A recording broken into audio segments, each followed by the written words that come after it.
Hey, how's it going? I am Ryan Naylor, and we are excited to talk about a webinar that is super popular right now, which is a framework to help fuel your growth. Now, a lot of companies right now might feel a little bit stuck, a little bit, and we're going to go through that a little bit, but just a little background. My name is Ryan Naylor. I'm the founder of Ava HR, and I've built and sold several 7, 8 figure businesses. And one of the biggest things that I've seen entrepreneurs struggle with is this growth framework. And a lot of times we might look into that for a lot of excuses, but today I'm going to go through it. There's 4 major pillars we're going to dive through today. If you're able to tackle each one of these pillars, chances are you're going to have a lot more traction in your business, a lot more accountability, and a lot more opportunity for scale and growth. So I want to jump right in, kind of talk about, some things you might be feeling as a business owner, because I've been there. Chances are you're there or you will be there. But I think a lot of us feel these things. And the first thing to start with is really understanding our plateaus. A lot of times I've heard some of my favorite entrepreneurs talk about the ones and threes.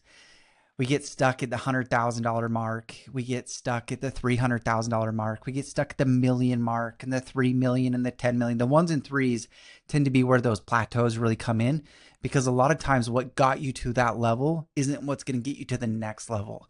And so you kind of have to relearn and retool. And we're going to go through that a little bit. But also, we get stuck on this treadmill, right? We get in the weeds. We start doing and operating. A lot of times as a business owner and entrepreneur, we feel like it really comes down to us to get things done, and we stop leaning on people and processes to get it done, and we go get it done.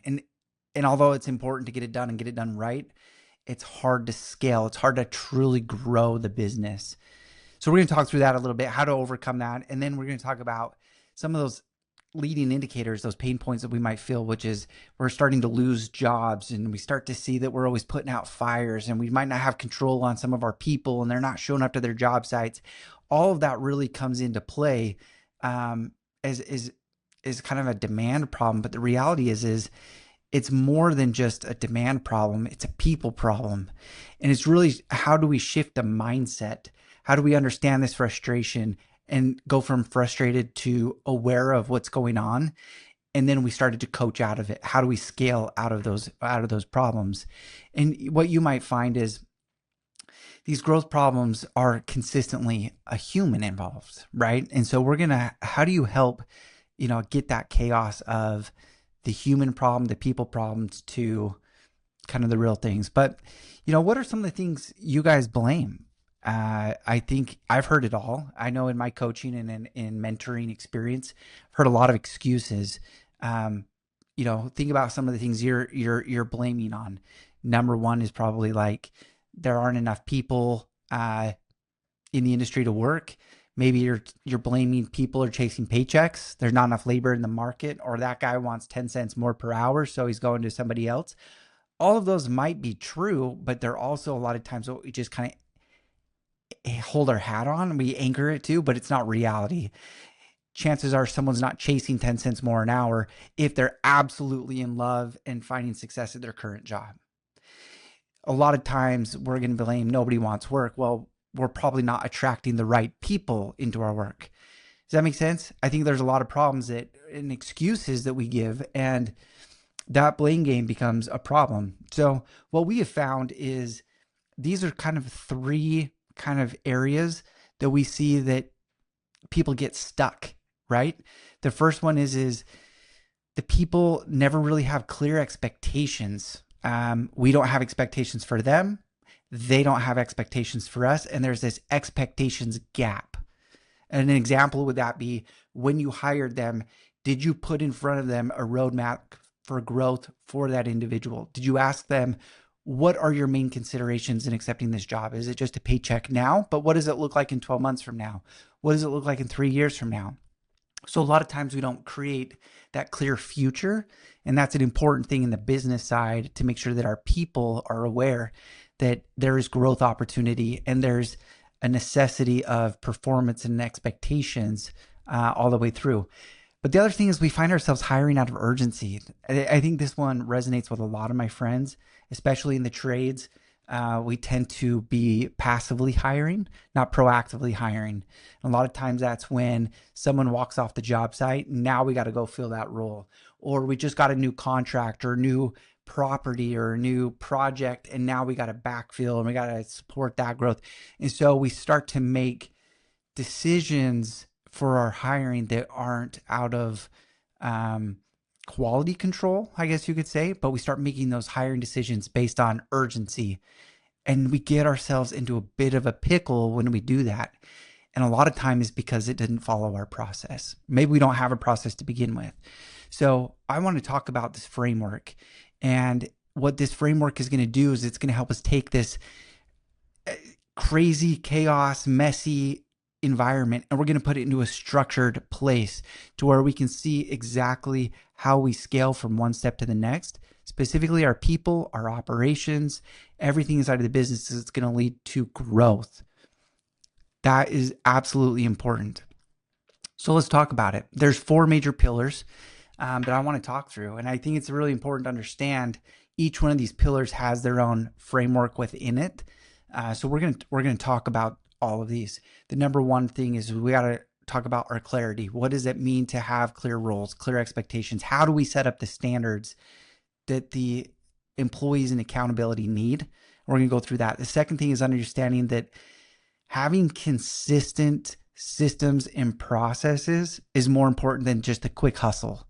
And so we're going to talk through what does it mean to stop reacting, and how do we have a system or a process to build a bench of qualified candidates. There's a legitimate strategy to building a bench of qualified A players that are sitting there waiting for your phone call. So when you are ready to hire, they're there to take the job and move forward.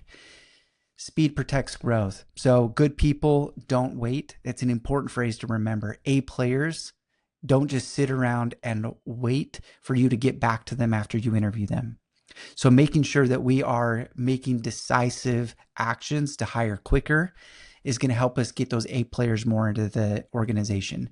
And then the big thing is how do we build trust? It's built. You can't just hope for it. You can't just expect it. You can't just assume just because they say yes to your job and they show up to job the first day doesn't mean they still trust you yet. They could walk off the job in 7 days from now or in 24 hours from now.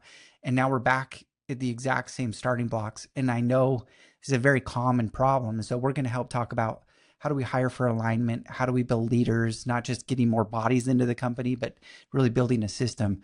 And I think it's really important to make sure that we don't want to cap the business by your bandwidth. That's not growth. That's not scalability. So let's talk through each one of these. I think the important thing that we can talk about is how do we establish trust? One of my favorite things in building a business is really looking at the clarity of the organization. So one of the biggest things we can do is in our job postings from the very beginning is we're setting up our core values, and not only just setting up our core values because it's a cute thing to have and everyone talks about it. It's like the hot topic these days, but setting up core values that align with the culture of the organization that you're building. So if we want to talk about, a commitment of time, and we start having our morning trainings at 7 a.m. and we got techs showing up at 7:05. What are we doing to instill trust in that moment? Not just trust for the people that show up late, but we're mainly showing it for the people that are already there. We're making sure that they know we're holding some level of expectation. So having clear alignment on consequences, bonuses of being there on time, and that could be applied for anything. That could be for reviews. It could be, just quality checks. But we want to have some level of clarity, and it has to be intentionally documented and stated. And that's one of the things that can help build inside your organization. The second thing is we want to talk about consistency without reacting all the time, without, making sure that we're always chasing the next thing. We want to talk about consistency. So consistency might look like having a system, a documented checklist of making sure we know exactly when this happens, we hire for the next PM, we hire for the next tech, we hire for the next, office admin, customer service rep, sales manager. We have to have a repeatable system that is thought through, and we've got clear alignment all the way through. But then kind of the important thing on that is building your bench. So part of this consistency hustle that we have is making sure we've got a bench of qualified people. And what that looks like is you take your top 3 job postings that you find yourself always hiring year round, and we're publishing it on a regular basis every single month. And we're going through and qualifying each of those resumes and taking the top 3 and we're moving them to an interview pool. We might not have that space right now, but I can tell you right now, most business owners, if they found an absolute rock star A player in that batch of resumes, we're going to find a spot on our team for them, because it's so vital to have always quality people. Next man up is not just a football term. It can be a business term. And we want to make sure we always are recruiting for those A players to refine and build our team. The third thing we want to talk about is understanding the power of speed. And we talk about building a bench, but one of the important things is to understand as well is that when you have good people around you, there's 2 parts of this. When there's good people around you, they hate waiting for you to hire more people to support them. They don't like that. They're all about speed, actions, and you know these individuals. You've seen them. They are out there, your A players, they're leading, and then they start to get frustrated because you're not supporting them on the back end. You're not hiring those support roles fast enough. That is one of the probably the number one reason why A players leave the current company they're at. They don't feel supported.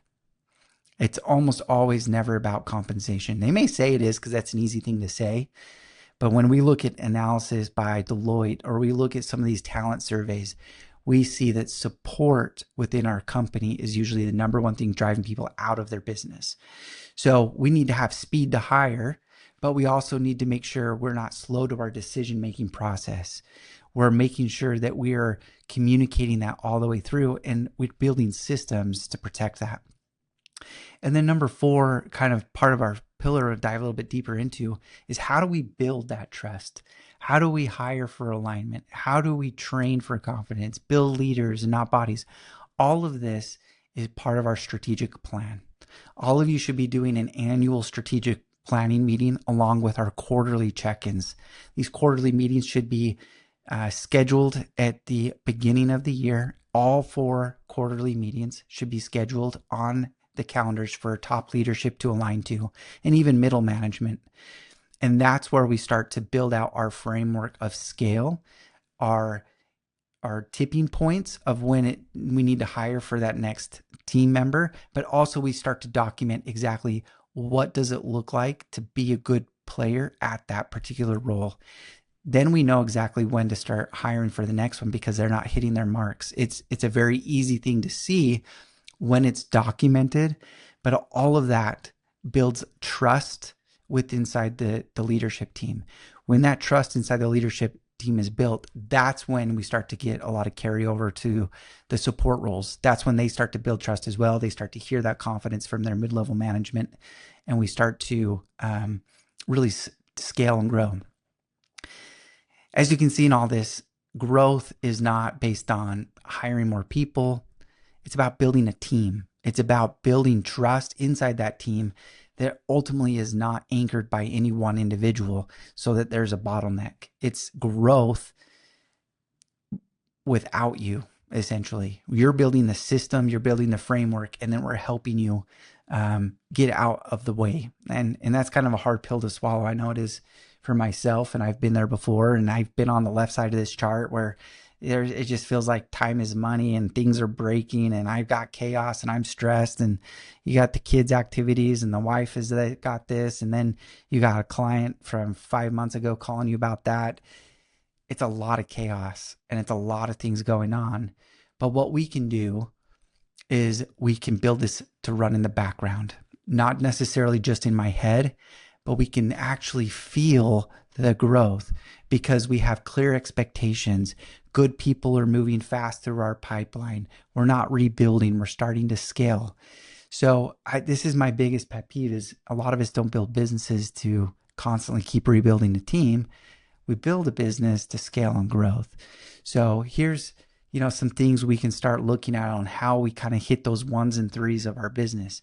It's not just the ones and threes of revenue that we're trying to scale into. It's moving from firefights, all the different problems, to moving into, we're spending our time actually building the systems to get it and grow. And then we go from building the systems to strategic planning, where we're managing against the systems and processes.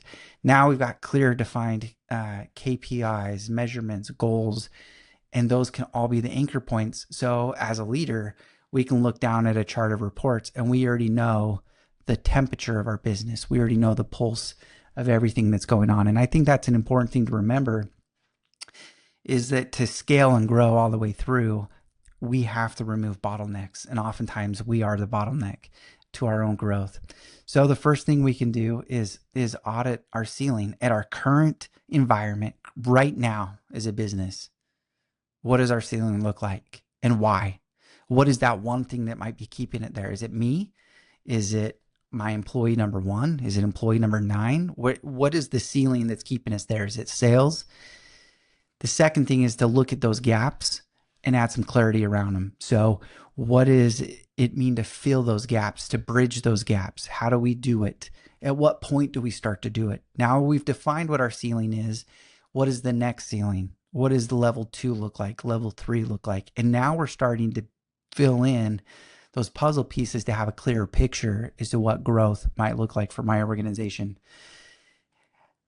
A lot of times this is going to come down to execution, but with execution comes the importance of speed. Unfortunately, I think a lot of times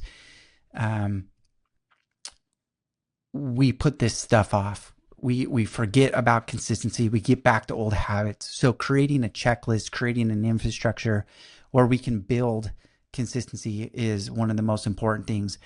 And a lot of the time that is because we are going to expect new systems and processes within our organization. So speed isn't about rushing. It's about removing friction. Let me say that again, just so we're on the same page. Speed isn't about rushing. It's about removing friction.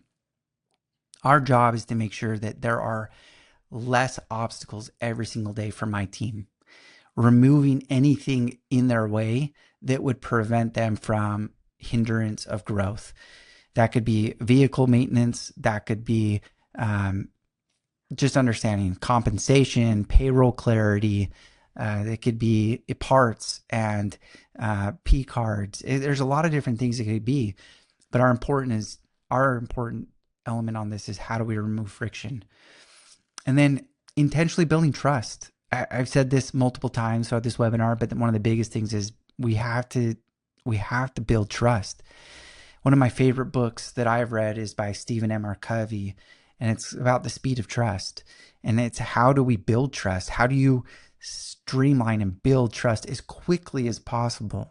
And one of the biggest things you can do is alignment, making sure there's clarity and full transparency from training, from follow through, to making sure there's alignment all the way through.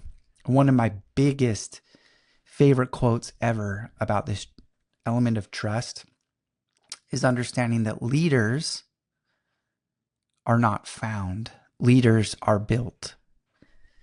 So when we are focused on building our own leaders, we're now building trust within our network. We're teaching, we're educating. Well, that's one of the fastest ways to build trust with an individual, is to teach them something they didn't know that before. So when we're teaching individuals to become leaders, that is building trust, and it's building a fabric of loyalty with inside the company. And you're going to start to find the retention within your business is now starting to grow. And so when we think about kind of tying it all together, we have to understand that these missed opportunities, if we're measuring them, we'll know if they're starting to come down. We're starting to know if we're getting higher conversion rates from our booked calls and our close rates, and our speed to delivery of our service is starting to come down. That tells us our framework, our training, our expectations are starting to do it. But then we start to measure also how many owner hours are involved with problems. If you start to measure quantity of hours every week that you're dealing with people problems, That becomes your baseline. We now want to build systems and processes in place to have that number shrink. And over time, we should see that number reduce. And that is a great signal that the framework is working. You're building in the right tools. And then the 90-day quit rate. What's interesting is you're going to know majority of the time if somebody is sticking with you within the first 90 days. One amazing statistic that I love is 36% in the home service industry, 36% of employees leave their company every single year. So if you're looking at your company, you got 10 employees. How many of them started in January and were with you December 31st of that year? If that number is less than 6, you have problems. If you're closer to an 8 or a 9, great job. Aim for 10. But that becomes your baseline. 36%, just over a third of your people should be kind of moving through, looking for their next role. You move them out of the company. They weren't the right fit. But anything above that, we got problems. Anything below that, now we're talking. Now we're starting to build a company that's got a foundation and a fabric. And that's what I'm excited about. I'm excited about helping companies really reach their next level and recognize they're not broken. They just haven't been fixed yet. And there's a lot of opportunity to scale and grow. And I'm excited that Ava HR can be a part of that, where we can help you build your bench of employees, help you post those jobs, and get you qualified candidates for free from all of the top job boards on a consistent, regular basis. If you have any questions, we would love to help you. We'd love to continue to dive deeper. Make sure you follow along Ava HR. Follow our social media, our content, because we are dropping out a lot of forms, templates, presentation guides that you can start to implement into your business right away, where you don't have to reinvent the wheel. Again, my name is Ryan. It was a pleasure to visit with you today, and can't wait to stay in contact.